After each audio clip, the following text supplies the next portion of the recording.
तो उन महान पुरुष के बारे में आज हम अध्ययन करेंगे जो आज भारत के संविधान को लिखे और उसी संविधान पर हम लोग चलते हैं। की अनुमति नहीं था, स्कूल से बाहर पढ़ते थे और अछूत भेदभाव की सब चीजें था जिनको कारण इन्हें क्लास से निकाल दिया जाता था और स्कूल में बैठने की भी अनुमति नहीं था, पढ़ने की अनुमति नहीं था। उन्हीं का आज हम कहानी पढ़ेंगे। इनका नाम है बाबा साहब डॉक्टर भीमराव अंबेडकर, जो संविधान के रचयिता है। बुझा रहा ना, जिनका नाम क्या है, बाबा साहब डॉक्टर भीमराव अंबेडकर। ठीक है, ये लेसन आपका रहेगा 14, समझाएंगे। ठीक है, देखिए संध्या हो रही है, पश्चिम दिशा में लाली फैल रही है, पक्षी चहचहाते हुए अपने घोंसले की ओर लौट रहे हैं। बड़ौदा के राजमार्ग पर पेड़ के नीचे एक युवक बैठा है, वो फूट फूट कर रो रहा है, आंसुओं का झरना लगातार झर रहा है। कोई धीरज नहीं देता, उसे कोई राह नहीं दिखाता, उसे अचानक वो उठ खड़ा हो जाता है, आंसू पोंछकर सोचता है, मैं अछूत हूँ, यह पाप है। किसने बनाई है छुआछूत की व्यवस्था? किसने बनाया है किसी को नीच किसी को ऊंच? भगवान ने हरगिज नहीं, यो ऐसा नहीं कर सकता है। देखिए ये क्या करें, ये कहाँ पर है, संध्या हो रही है। कब के समय बात करिए, संध्या की। पश्चिम दिशा में लाली फैल रही है, पश्चिम दिशा में सूर्य जब देखेगा, जब सूर्य क्या होते हैं और जब अस्त होते डूबते हैं तो उस समय क्या होते हैं आपका, लाली दिखते हैं। सूर्य डूबते नहीं है, सूर्य एक जगह पृथ्वी घूर्णन करती है, इसलिए हमें लगता है कि सूर्य क्या हो, निकले और डूब गए। लेकिन ये प्राचीन सभ्यता से हम लोग बोलते आ रहे कि सूर्य निकलता है डूबता है, इसलिए हम लोग बोलेंगे, लेकिन सूर्य एक जगह रहते हैं। ये सूर्य का घूर्णन कौन करता है, पृथ्वी करते हैं। सूर्य एक जगह, उसके चारों तरफ घूर्णन पृथ्वी करते हैं, इसलिए प्रतीत ऐसा होता है। हमने साइंस में आपको ये चीज आप लोग बता दिया। ठीक है, तो यहाँ पर समझिए, फिर आपको पश्चिम दिशा में लाली फैल रही, कौन सी दिशा में, लाली फैल रही है, और पक्षी चहकाते हुए अपने घोंसले की ओर लौट रहे हैं। पक्षी जब चहचहा रही है, पक्षी की आवाज देखते हैं, सभी को पक्षी की जब आवाज सुनाई देता है, आप लोग देखते हैं किस तरह से लौट रही है। बड़ौदा के राजमार्ग, कहाँ पर, किस, बड़ौदा के राजमार्ग पर पेड़ के नीचे एक युवक बैठा है। पेड़ के नीचे क्या बैठा है, युवक। कौन सा युवक बैठा है, हम चर्चा करेंगे। पेड़ के नीचे कौन बैठा है, युवक बैठा है। वह फूट फूट कर रो रहा है, खूब रोना, बहुत ज्यादा रोना, फूट फूट कर रोना। आंसुओं की झरना लगातार झर रहा था। आंसू की झरना, आंसू बह रहा है, यानी पानी की झरना, आंसू की झरना। तो ये आंसू की झरना क्या लगातार बह रहा है। कोई धीरज नहीं देता, कोई धीरज नहीं देता उसे, मतलब कोई उठाता, बोलता कि क्या हुआ है, पूछता, चाहे सड़ाता, चाहे कुछ भी अगर होता ना, कोई बच्चे रो रहा है तो उसे कोई उठाता है, चाहे पूछता है क्या हुआ, चाहे उसको कुछ ना कुछ लालच वालच देता है कि हाँ चलो तुमको ये करेंगे, तो बच्चे चुप हो जाते हैं। कोई उसे क्या करे, धीरज देने वाला नहीं है। उसे कोई धीरज दे रहा है, नहीं देता है। उसे कोई राह भी नहीं दिखा रहा है, उसे राह दिखाता है, नहीं दिखा रहे, तो उसे कोई राह नहीं दिखाता। उसे अचानक वो उठ हुआ, अब उसे राह तक कोई दिखा नहीं रहा है, लेकिन अचानक वो क्या होता है, उठ खड़ा हो जाता है। अचानक वो उठता है, खड़ा हो जाता है, आंसू पोंछ कर क्या करता है, सोचता है, और सोचने लगता है, मैं अछूत हूँ, क्या हूँ, मैं अछूत हूँ, यह पाप है। मैं अछूत हूँ, क्या है, यह पाप है। किसने बनाई है, किसने बनाई है? अच्छा, दुनिया में कई प्रकार के लोग हैं, जरूरी थोड़े है कि सभी एक ही जाति के हैं, जरूरी थोड़े है कि सभी बड़े हैं, जरूरी थोड़े कि सभी छोटे हैं, सभी लोग अलग अलग प्रकार से है। अच्छा, जन्म किसी का बड़े घर में हो जाता है, किसी का छोटे घर में हो जाता है, किसी को किसी जाति में हो जाता है, किसी को किसी जाति में हो जाता है। ऐसा तो नहीं है कि जात पात में जो बच्चे जन्म लिया, अगर बच्चा जन्म लिया और उस बच्चे को हम किसी भी धर्म या किसी जाति से उठाकर और दूसरे धर्म या दूसरे जाति में उसको रख देते हैं, और जो बड़ा होता है उसको पता नहीं है कि हम किस धर्म से आए हैं, तो क्या लगता है जहां पर पले है, बड़ा है, उसी धर्म के गुण गाएगा, उसी जाति से बोलेगा कि उसी जाति से। एक बच्चे जन्म लिया और बच्चे जन्म लेने के बाद एक दूसरे धर्म के हैं और दूसरे धर्म में जाकर रख देगा। जैसे मान लीजिए किसी धर्म में है, हिंदू धर्म के इस्लाम धर्म में रख देंगे, इस्लाम धर्म को हिंदू धर्म में रख देंगे, और जब वहां पर रखेंगे और उस तरह से बच्चे से जब हम सवाल करेंगे, जब बड़ा होगा तब कि आप किस धर्म से आए हैं, तो जहां पर जिस धर्म से बताएगा, बड़ा हुआ है, पाले पोसे गए हैं, उसी के धर्म को तो बताएगा। तो क्या पता है कौन किसके घर में जन्म लिया है, किसी को तो पता नहीं है। लेकिन जब बड़े होते हैं तो बड़े होने के बाद क्या होता है, उससे जातिवाद, जाति सिखाई जाती है, जाति ये जाति से है, तुम इस जाति से हो, ऐसा सिखाई जाती है। इसके बाद भी क्या सिखाया जाता है, तो उसमें कई प्रकार की चीजें सिखाया जाता है कि हम इस धर्म से है, तुम इस धर्म से हो, हमारे धर्म में यही चीज होता है, उसके धर्म में ये चीज होता है। ये सब कौन सिखाते हैं, आपके माँ बाप सिखाते हैं, आपके गाँव ज्वार के लोग सिखाते हैं, नेता सिखाते हैं। बाकी लोग जो परंपराएं हैं सभी हम उसी से सीखते हैं, अपना से खुद स्वयं नहीं ना सीखे हैं। आपके शिक्षक सिखाएंगे, बाकी लोग सिखाएंगे, सभी लोग सिखाएंगे। ये सभी जातिवाद के जड़ था, और जातिवाद के जड़ को क्या किए, इसने क्या किए, बाबा साहब ने हटाए। लेकिन हम इसको पहले कहानी समझेंगे। अब कर कि पाप है, अच्छा बताइए कि मैं अछूत हूँ, यह पाप है। कोई छोटे कास्ट में जन्म लेता है तो बताइए अछूत हो जाता है। छोटे कास्ट में अगर जन्म लिया तो क्या अछूत है और वो पाप है? किसने बनाई है, कोई ना कोई तो बनाई होगी ना। ऐसा तो नहीं ना कि भगवान बना दिए हैं कि जाओ तुम इस जाति को, तुम इस जाति को। भगवान ने मनुष्य को जन्म दिया, नर और नारी किसी को भी जन्म दे सकते हैं। अब जब जन्म दिए, मनुष्य ने जब जन्म दिए तो मनुष्य से मनुष्य बना, जानवर से जानवर बना, पेड़ पौधे से पेड़ पौधा। अब उसमें जातिवाद कौन बांटे हैं? समाज के लोग बांटे, गांव के लोग बांटे, शहर के लोग बांटे, वो जातिवाद बनाए। तो कह रहे किसने बनाई है? बताइए किसने बनाई है? छुआछूत की व्यवस्था किसने बनाया है? किसी को नीच, किसी को ऊंच। भगवान ने हरगिज नहीं, वो ऐसा नहीं कर सकते। भगवान बनाएंगे क्या? भगवान ने नहीं बनाए। तो कोई ना कोई तो बनाया होगा। किसने बनाया? भगवान नहीं बनाए तो आखिर कौन बनाए हैं?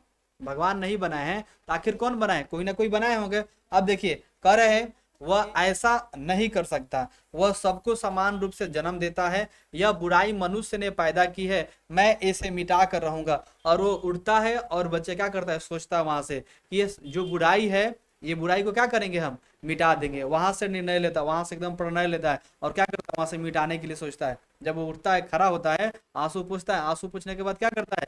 इस बुराई को हम मिटा देंगे, छुआछूत बीमारी को क्या करेंगे? हटा देंगे। आप स्कूल में सभी बच्चे जब यूनिफॉर्म पहन के जाते हैं तो बाबा साहेब के देने के सभी बच्चे जब यूनिफॉर्म में रहेंगे तो कोई किसी को भेदभाव नहीं होगा, कोई किसी से जाति नहीं पूछेगा। जब जाति नहीं पूछेगा तो सब जाति के एक जगह बैठेगा लोग, एक समान बैठेगा लोग, आज किसी में भेदभाव नहीं होगा। इसलिए सभी को यूनिफॉर्म बनाया गया। और नहीं तो बड़े लोग क्या करेंगे? बड़े लोग अलग पहनेंगे, छोटे लोग अलग होंगे, मध्यम लोग अलग पहनेंगे। हमने इतिहास के खंड में आपको बताए थे 3 तरह से, मध्यम वर्ग, उच्च वर्ग, निम्न वर्ग। निम्न वर्ग के लोग क्या पहनते थे, उच्च वर्ग के लोग क्या पहनते थे, मध्यम वर्ग के लोग क्या पहनते थे। मध्यम वर्ग की पढ़ाई कैसा था, उच्च वर्ग की पढ़ाई कैसा था, निम्न वर्ग की पढ़ाई कैसा था। हमने प्राचीन काल सभ्यता के बारे में आप सभी को लोग बताए थे। तो यहाँ पर आप समझिए, इसमें आप लोग को बता रहे हैं कि ऊंच नीच का जो भेदभाव है, ये सभी चीज है, इसे हम क्या करेंगे? मिटा कर रहूंगा। क्या करूंगा? मिटा कर रहूंगा। ठीक है। अब देखिए इसके बाद जैसे वहां से आगे बढ़ते हैं, अब यहाँ पर समझिए, कुछ निश्चय करता है, कुछ निश्चय करता है और वह युवक मुंबई लौट आता है। कहाँ लौट आता है? मुंबई लौट आता है। वहां से क्या होता है? खड़ा होता है, रोता तो है, कोई मनाने वाला उसको है नहीं। कोई मान लीजिए कि मना ना चाहे, उसे कुछ कुछ बोलता तब ना उसको कुछ ये रहता, लेकिन कुछ उसे मनाने वाला है, कोई मनाने वाला। वहां से बच्चे उठते हैं, उठने के बाद क्या करते हैं? अपने आंसू को पूछता है, आंसू पूछने के बाद क्या करता है? वहां से कहाँ लौट जाता है? बताइए, मुंबई युवक लौट आता है। फिर वह जो कुछ करता है उसके कारण आज सारा देश बाबा साहब के नाम से स्मरण करता है, उन्हें याद करते हैं। कौन से? बाबा साहब। किस नाम से याद करते हैं सभी लोग? बाबा साहब के नाम से सभी लोग क्या करते हैं? याद करते हैं। किसके नाम से याद करते हैं? बाबा साहब। ठीक है। अब देखिए मध्य प्रदेश के महू नगर के रामजी सकपाल नाम के एक सूबेदार मेजर थे। यहाँ पर थोड़ा सा कहानी समझेंगे। आज जो हम लोग संविधान है, संविधान के रचयिता कौन है? बाबा साहेब भीमराव अम्बेडकर है। जो लिखने में इनको लग गया था 2 साल 11 महीना 18 दिन। कितने दिन लग गया था? 2 साल 11 महीना 18 दिन का समय लग गया था संविधान को बनाने में। किनको? बाबा साहब को। ये संविधान एक बार ये लोग पढ़े थे, संविधान को एक बार पढ़ने के बाद इन्हें सारे संविधान याद हो गया था और अपने से 2 साल 11 महीना 18 दिन का समय लगा था संविधान। और 1950 में पूर्ण रूप से इसे लागू किया गया था। कब लागू किया गया था? 1950 में। इसी के तहत 1950 से हमारे देश क्या हो गया? राष्ट्रभाग। अब इसी के तहत हम लोग क्या मनाते हैं? 26 जनवरी मनाते हैं। क्या मनाते हैं? 26 जनवरी मनाते हैं। 26 जनवरी। हमारा देश आजाद तो 1947 में हुआ था, लेकिन संविधान हमारा कब लागू हुआ था? 1950 में। इसलिए 26 जनवरी 1950 से 26 जनवरी हम लोग क्या करते हैं? मनाते हैं। 26 जनवरी के दिन था, 1950 था, 1951, 52, 53 हर साले मनाते हैं। इस बार जो हम लोग मनाएंगे 2025 में मनाएंगे। कब मनाएंगे? 2025 में। लेकिन मनाएंगे तो 26 जनवरी को ही, लेकिन 2025 में मनाएंगे। तो 1950 में संविधान लागू हुआ था, इसलिए कितने तारीख था? 26 तारीख था, इसलिए 26 जनवरी के रूप में मनाते हैं। ये सभी चीज आगे हम लोग चर्चा करेंगे, पहले हिंदी समझे। 2 साल 11 महीने 18 दिन तो संविधान लिखने में लग गया था, लेकिन ये स्मरण करके आगे गए और वहां पर क्या किया? बोले कि हम भी क्या करेंगे? हम भी कुछ करेंगे। ये सभी चीज को बीमारी भगा देंगे, छुआछूत के जो नीच भेदभाव है, जाति पाति के सभी प्रथा जो है सब क्या करेंगे? हम हटा देंगे। और वहां पर मुंबई वापस लौटे। लौटने के बाद क्या हुआ? संविधान के रचयिता किए। देखिए बाबा साहब के नाम कौन नहीं जानता है? बच्चे बच्चे सब नाम जानते हैं, सभी लोग जानते हैं ना बाबा साहब के नाम। अब देखिए मध्य प्रदेश के महू नगर के रामजी सकपाल नाम के एक सूबेदार मेजर थे। समझ रहे? मेजर थे। वे महार जाति के थे। किस जाति के थे? महार जाति के। ठीक है, वो महार जाति के थे। 14 अप्रैल सन 1891 ईस्वी को उनके घर 14वीं संतान के जन्म लिया। अब देखिए 14 अप्रैल 1891 में इन्हीं का जन्म है। 14 अप्रैल 1891 ईस्वी को उनके घर 14वीं संतान ने जन्म लिया। कौन संतान जन्म लिया? 14वीं, 14 नंबर 14वीं संतान ने जन्म लिया। उनकी अल्प आयु में ही माता भीमाबाई का देहांत हो गया। जैसे ही उनका जन्म हुआ उसी समय माता कौन थे? भीमाबाई। उनका क्या था? देहांत हो गया, यानी मृत हो गए। फिर चाची मीराबाई ने उसका पालन पोषण किया। अब भीमाबाई उनके माता के नाम है। किनके? बाबा साहब के। भीमराव अम्बेडकर के माता का क्या नाम है बताइए? भीमाबाई। अब उनका देहांत हो गया था, तो देहांत हो गया तो कौन बताइए, कौन चाची, कौन उसका देखभाल करेगी? चाची। क्या नाम था उसका बताइए? मीराबाई नाम था। उसका क्या किए? पालन पोषण किया। वे बालक को प्यार से भीवा भीवा कहकर बुलाया करती थी। क्या करती थी वो? भीवा करके बुलाया करती थी। गांव जवार में देखिएगा बहुत सारे ऐसे लड़के हैं, चाहे आप ही लोग के घर में होंगे, बच्चे जब जन्म लेते हैं तो उसको नाम अलग अलग रखा जाता है। आपका भी कुछ नाम आपकी मम्मी रखे होंगे, रखेंगे नहीं रखेंगे? जैसे किसी का मंगड़ुआ, क्या हाल है, मंगड़ू मंगड़ू कहा जाता है। अलग अलग प्रकार के सबका नाम रखा जाता है। उसका पालन पोषण करने के लिए उसके जो चाची थी, क्या नाम रखी थी उसका? भीवा। और ये प्यार से बुलाती थी, ठीक, बुलाया करती थी। बाद में यही बालक भीमराव रामजी अम्बेडकर कहलाए। और बाद में क्या हुए? भी तो उनमें था भीवा, वो भीमराव कहलाए। क्या कहलाए?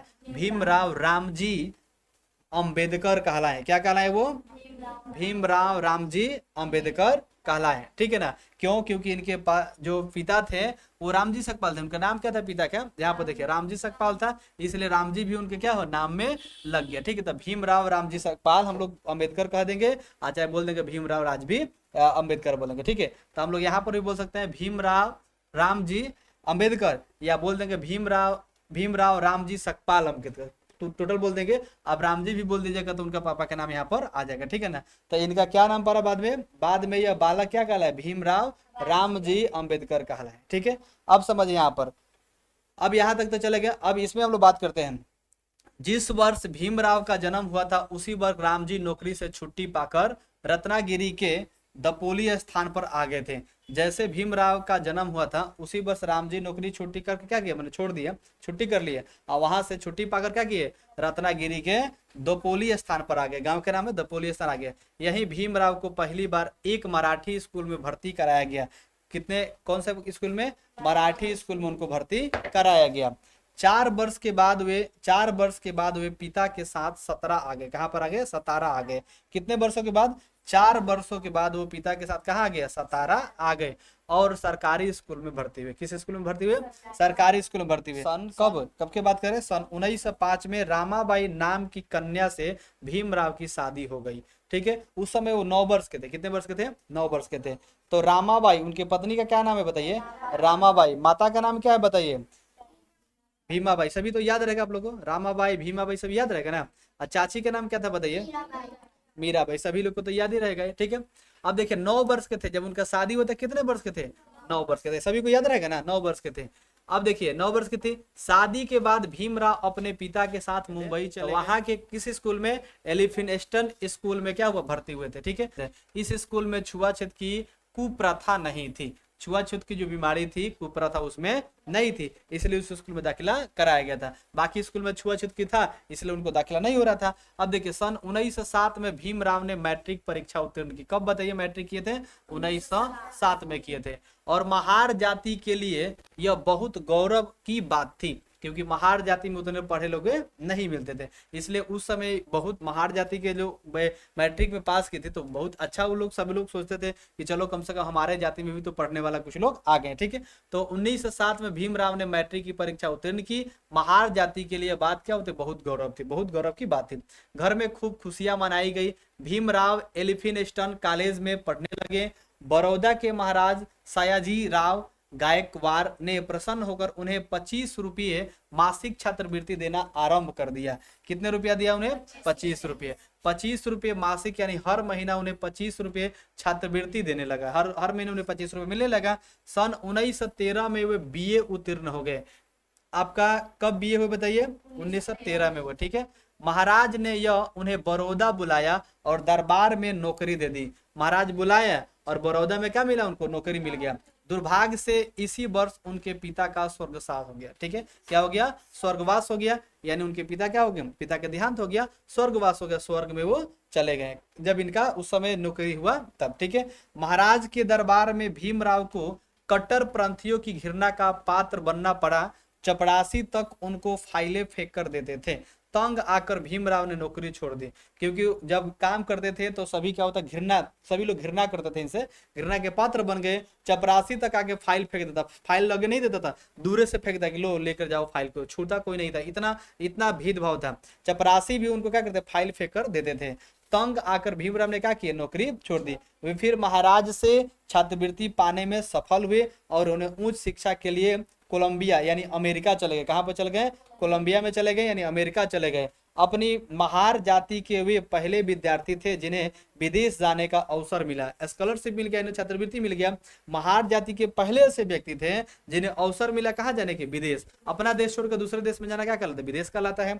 तो ये कहाँ चले गए? विदेश चले गए थे। ठीक है, क्या करने गए थे बताइए? घूमने गए थे? क्या करने गए थे? पढ़ने गए थे। अब देखिए, कोलंबिया विश्वविद्यालय में पढ़ते समय भीमराव को अनेक नए अनुभव हुए। वहां उन्हें सबका प्यार और समानता का व्यवहार मिला। उन्होंने डॉक्टरेट की उपाधि पाई। डॉक्टरेट यानी डीआर, समझते ना, डॉक्टरेट की उपाधि पाई यानी पीएचडी की। क्या की उसने?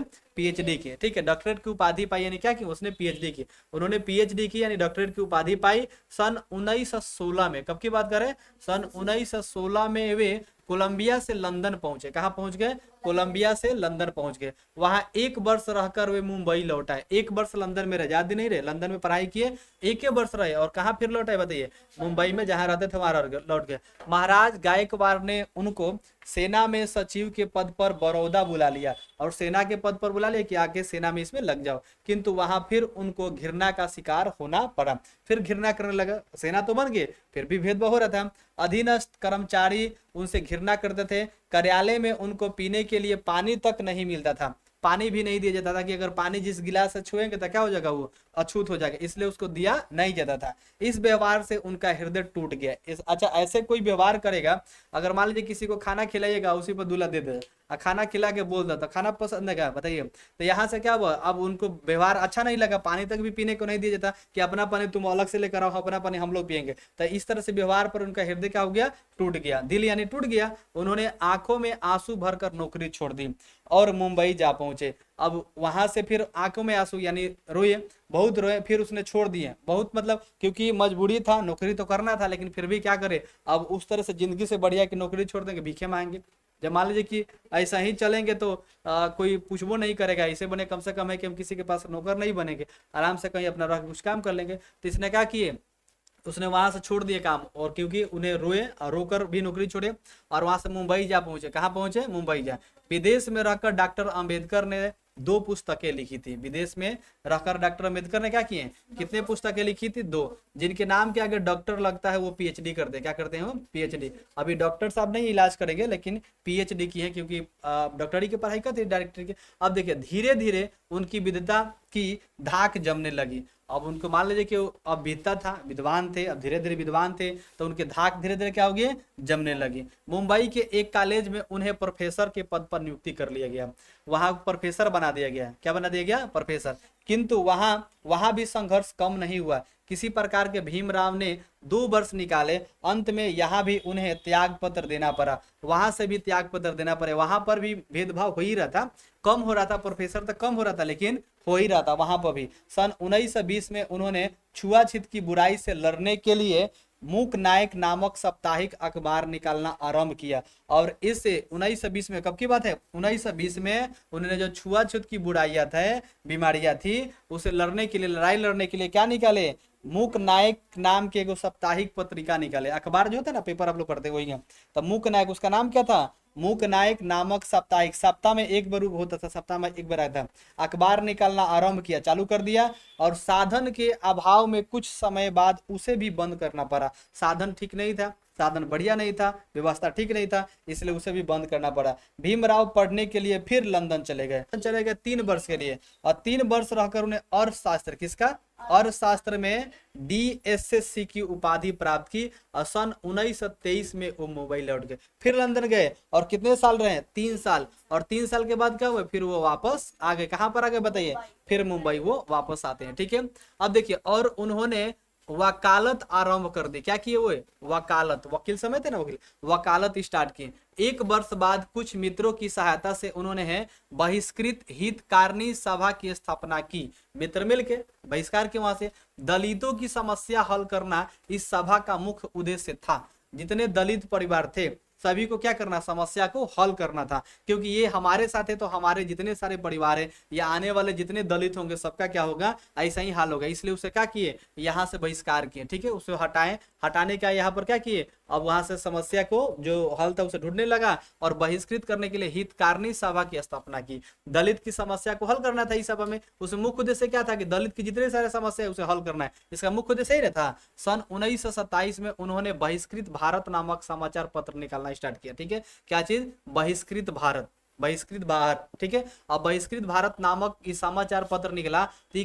कब कब निकलता था बताइए, कब निकाला गया ऐसा, तो ये 1927 में, ठीक है। और इसी वर्ष वे मुंबई विधानसभा के सदस्य बनाए गए, और वही जो क्या बन गए, विधानसभा के सदस्य भी बन गए। अब तो अच्छा खासा पोस्ट मिल गया, क्या बन गए वो, विधानसभा के सदस्य बनाए गए। डॉक्टर अंबेडकर समाज में दलित को समानता का अधिकार दिलाना चाहते थे। वे उनकी आर्थिक हालत सुधारने के लिए संकल्प ले चुके थे, क्योंकि प्रण ले चुके थे उसी समय शुरुआत में। दलितों का इतिहास बताने के लिए क्या किए कि शूद्र कौन थे नामक पुस्तिका लिखी। दलित का इतिहास बताने के लिए सबसे पहले एक क्षुद्र जाति से आते, किस जाति से आते, क्षुद्र जाति से। क्षुद्र कौन सा जाति होता है, क्षुद्र जाति से होता है, ठीक है ना। लेकिन यहाँ पे क्या है, शूद्र कौन थे, अब उसने एक इतिहास बनाया। अब वो दलित को इतिहास बताने के लिए उन्होंने क्या किए, तो उन्होंने क्या किया, शूद्र कौन थे बनाए, क्या बनाए, शूद्र कौन थे नामक पुस्तक लिखी। ये पुस्तक उसने लिखी जो बहुत लोकप्रिय हुए। भारत के वायसराय ने उनकी योग्यता से प्रभावित होकर उन्हें अपना सचिव मंडल का सदस्य बनाया। तो वो क्या हुए,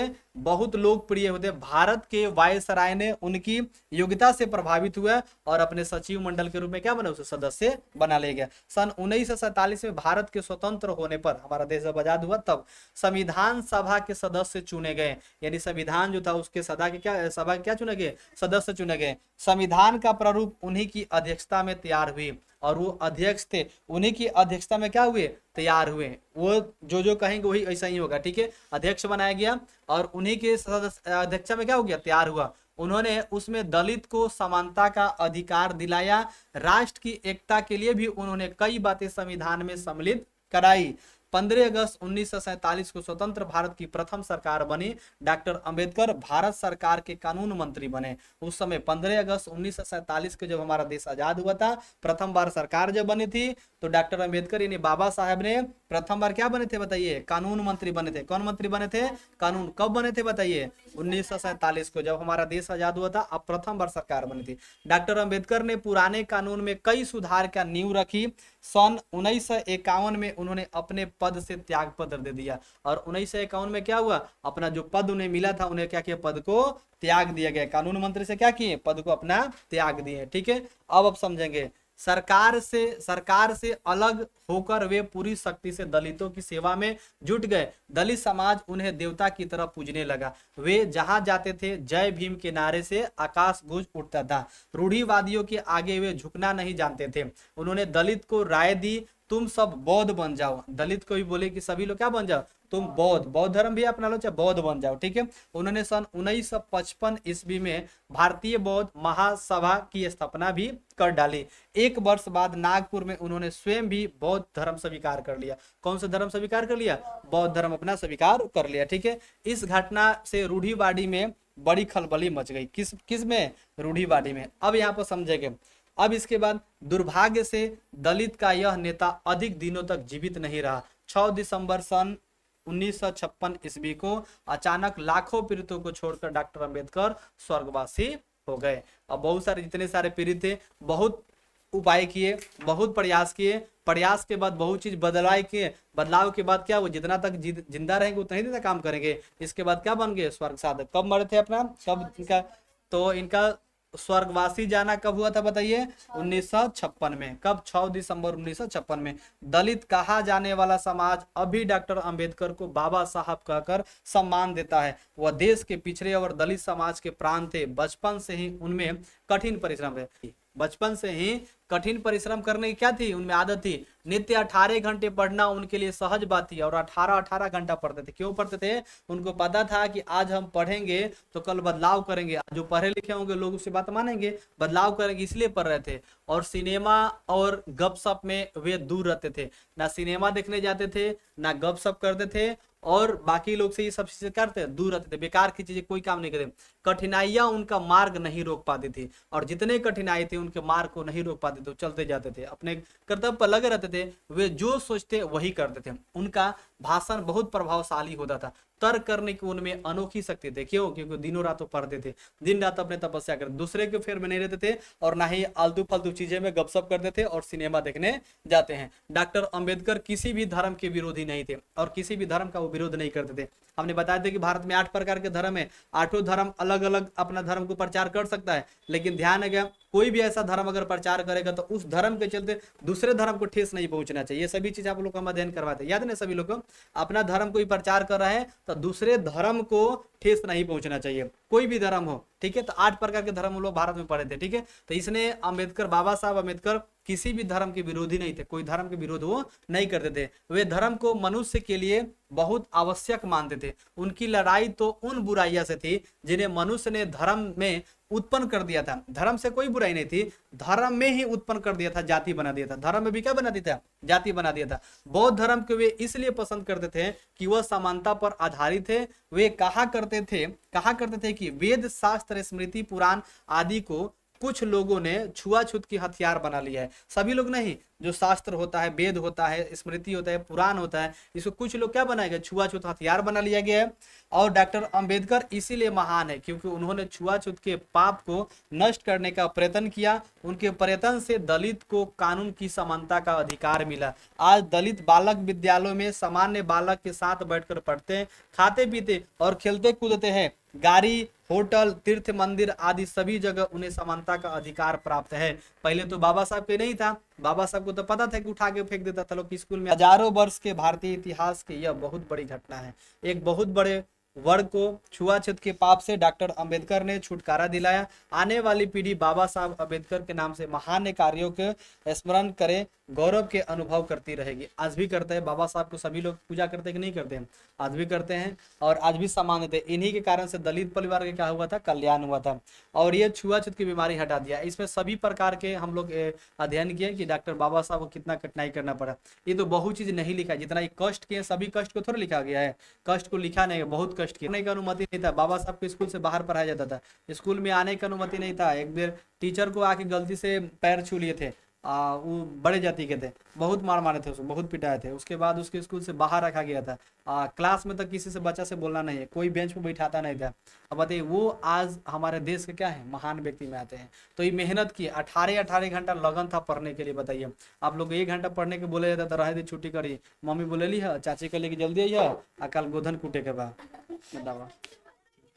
तो आप लोग को तो टेंशन रहता है गोधन कूटे के बाद। अब बताओ कि साल में क्या गोधन खत्म हो जाएगा? फिर कहियो नहीं आएगा अगला साल, अगला साल उसके बाद नहीं आएगा? क्या उम्र अभी पार्ट खत्म हो गया है? अरे 10 साल के बाद होगा, 20 साल के बाद होगा परंपरा, तो उसी में शामिल होंगे। आज नहीं शामिल होता क्या दिक्कत है? कितना लोग तो बाहर से छठ पूजा में नहीं आते हैं, कितना लोग दिवाली में नहीं थे। क्या लगता है जिंदगी में दिवाली कहियो नहीं उनको मिलेगा? कभी मिलेगा? आप लोग सोचते कि ना मिली कि ना मिली, फिर दिवाली पता ना कैसे होगा। सभी चीज मिलेगा। आप कर्म करिए, कुछ हासिल करिए। आप जब हासिल करिएगा, जब बड़े आप बनिएगा, तो बहुत प्रकार के लोग आएंगे। आप कुछ भी अभी नहीं है, कुछ भी नहीं है कि कुछ कर्म अच्छा करिए, आज से पढ़िएगा। लोग अच्छा उम्र पर आपको पापा के बोला जाएगा चलिए छठा क्लास में बैठ के पढ़िए, पढ़ेंगे? पहला में पढ़ेंगे नहीं ना पढ़ेंगे। क्यों? क्योंकि उनका उम्र अब पढ़ने लायक नहीं है, अब खत्म हो गया। तो आपका अभी पढ़ने लायक है। जैसे इंटरमीडिएट का पास करिएगा तो पढ़ने का उम्र कम हो जाता है, धीरे धीरे क्या होता है उस समय बच्चे कम पढ़ता है लोग। अभी पढ़ने की उम्र, जी जान लगा के पढ़िए। जो बच्चा अभी से मेहनत कर रात दिन लगा के पढ़ रहा है वही इतिहास एक दिन रहेगा। अब पढ़ाई से ही बदल सकता है। जब संविधान लिखा गया था, डॉक्टर बाबा साहब भीमराव अम्बेडकर अगर नहीं पढ़ रहे थे तो क्या लगता? संविधान लिखा था? नहीं लिखा पाता। पढ़े थे तब ना संविधान लिख दिए, और नहीं पढ़ते तो संविधान लिखा था? नहीं लिखा था। बुझा रहे ना? तो ये सभी किसी से लेना देना नहीं थे। अपना चुपचाप पढ़े, अपना पढ़ाई में रखते थे, किसी जातिवाद, किसी भेदभाव सब चक्कर में नहीं रहते थे। आपके घर में बहुत सारी बुराई है, चाहे आपके घर बहुत मान लीजिए कमजोर है, चाहे जिस घर में अपने जन्म लिए हैं आर्थिक स्थिति बहुत कमजोर है, आप पर आपके माँ बाप ने उम्मीद लगा कर रखें कि मेरा बेटा जब बड़ा जब होगा तो कमाएगा तो ये जितने गरीबी है ये सब भाग जाएगा। क्या आप लोग कभी सोचे हैं कि हम कमा के बड़े होंगे, ये सब गरीबी को भगा देंगे? गरीब कोई नहीं रहेगा। अब देखिए, वेद, शास्त्र, स्मृति और डीएसएससी, डॉक्टर ऑफ साइंस, विज्ञान के सर्वोच्च उपाधि डीएससी। स्मृति का मतलब होता है हिंदुओं के धर्म शास्त्र, जिनमें धर्म के दर्शन, आचार व्यवहार, शासन नीति आदि का विवेचन हो। ठीक है ना? आप इसमें ये सबसे बहुत इंपॉर्टेंट है, आपको जानना पड़ेगा टिप्पणी। वेद, वेद जो होता है आर्य के प्राचीनतम धार्मिक ग्रंथ, इनकी संख्या 4 है। ऋग्वेद, यजुर्वेद, सामवेद और कौन सा वेद है, अथर्ववेद है। ठीक है, शास्त्र में चलते हैं तो हिंदुओं के वे धार्मिक ग्रंथ हैं जो लोगों के हित और अनुशासन के लिए बनाए गए शास्त्र है। स्मृति जो है हिंदुओं के धर्म शास्त्र, जिनमें धर्म, दर्शन, आचार व्यवहार, शासन नीति आदि का विवेचना है। और DSSC हमने अभी चर्चा की क्या है, तो डॉक्टर ऑफ साइंस है, विज्ञान के सर्वजक उपाधि है DSSC। ठीक है ना, तो ये चीज आप लोग को समझना चाहिए, याद रखिएगा, कल पूछेंगे सभी से। अब इसमें क्वेश्चन आता है, देखिए क्वेश्चन आपके आता है, देखिए डॉक्टर अंबेडकर के योगदान की चर्चा की दी है। अब डॉक्टर बाबा साहब के क्या योगदान है, तो शुरू से अंत तक तो योगदान है, उसके बारे में लिखिएगा। डॉक्टर अंबेडकर ने बौद्ध धर्म क्यों स्वीकार किया, बताइए, क्योंकि उसमें क्यों स्वीकार किया, इसलिए स्वीकार किया, उसमें भेदभाव नहीं था, छुआछूत नहीं था, भेदभाव नहीं था उसमें। डॉक्टर अंबेडकर ने बड़ौदा महाराज की नौकरी क्यों छोड़ दी, पता है? अब पता है कि उसमें छुआछूत बीमारी चल रही थी, कोई किसी को देख नहीं रहा था, उसके बाद भी इनको पानी उनी के कोई देता नहीं था, और भी बहुत सारी चीजें था, आप लिखिएगा। डॉक्टर अंबेडकर के विचार में आप कहाँ तक सहमत है और क्यों, बहुत सहमत है और कहाँ तक सहमत है तो लिख देना है, और क्यों सहमत है, क्यों, क्योंकि भेदभाव आप ही के साथ थोड़े हो, किसी के भी साथ हो सकता है, जातिवाद धर्म के साथ भी होता है, इसलिए हम सहमत हैं कि सभी चीज को हटा देना चाहिए। अब नीचे यहाँ पर दिया गया है, इसको बताना है, बताइए, यहाँ पर मिलान कर देते हैं थोड़ा सा। डॉक्टर अंबेडकर का जन्म बताइए, कैसे मिलान करिए, बताइए। 1891 से मिला देंगे। अब देखिए डॉक्टर अंबेडकर ने हाई स्कूल की परीक्षा